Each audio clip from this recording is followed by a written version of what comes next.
What do you think of the new rule to require vaccination of all NHS staff? I'm not happy about that. So, You're not happy with it, tell me. so I've had COVID at some point. Yeah. I've got antibodies. Yeah. I've been working on COVID ITU since the beginning. I have not had a vaccination. I do not want to have a vaccination. It looks as though he might not have to. Dr. Steve James is with us now. Hi, Dr. James. Thank you for joining us on the programme. Why did you feel it necessary to challenge the Health Secretary in that way? It was an opportunity I think hundreds of thousands of people would have liked to have taken. It was simply there in front of me, and I chose to speak my mind. Why do you not want to have a jab? I never felt I would need to be vaccinated. I always thought that healthy people wouldn't have even be offered the vaccine. It was going to go for vulnerable people. I've never seen someone who's fit and well on intensive care. I know some people have had serious problems from COVID who've been otherwise well. And I assumed that it would be offered to adults, but never sort of given a message that everybody should take it, and certainly not for healthy children.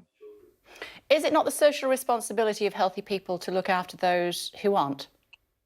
I believe it's the social responsibility of healthy people to get natural immunity. I think it's historically much more likely to be long-lasting than a vaccine-induced immunity. And I think studies are bearing that out now. But if they've contracted COVID, they could pass it on in that period of time that they potentially wouldn't have to the same extent if they had had a vaccination, is the suggestion from the NHS.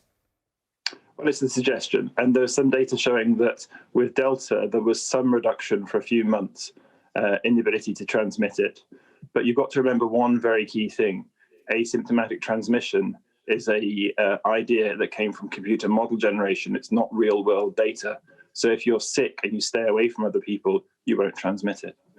What about if you don't know if you've got it? Well, if you haven't got any symptoms, you're not transmitting it. OK, so you can't transmit COVID even though you don't have any symptoms, because, again, that's not what we've been told. If you're pre-symptomatic, sorry, let me correct myself there. So if you're about to get symptoms but don't recognise it, that's possible. But in that tiny little window, we haven't got evidence showing that, at least not in a healthcare setting, that makes a difference. We know that in household contacts with Delta, recent immunisation reduces that. But we haven't compared people who were previously exposed versus those who weren't exposed to corona, who had vaccines and didn't have vaccines. And we certainly never tested it in a hospital setting. But as you point out there, Doctor, quite often you don't know you've got it until you've done the test. No, I didn't say that. I said that most of the time, when you have got symptoms, that's when you're transmitting. And when you haven't got symptoms, you're not transmitting. And there's a very small window where you're pre-symptomatic and go on. So if you don't go on to get symptoms and you tested positive, you're not transmitting it.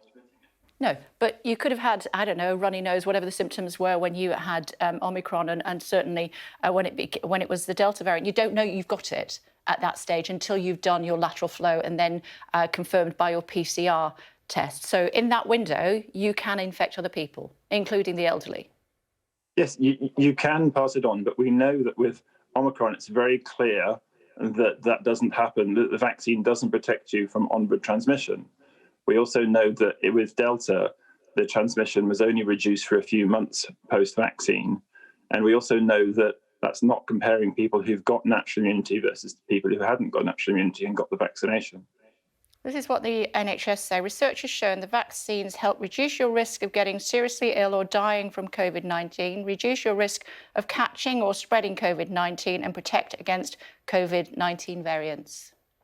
Yes, that's correct. And that's based on the Delta information and comparing people who were vaccinated versus unvaccinated, not looking at people who've already got immunity.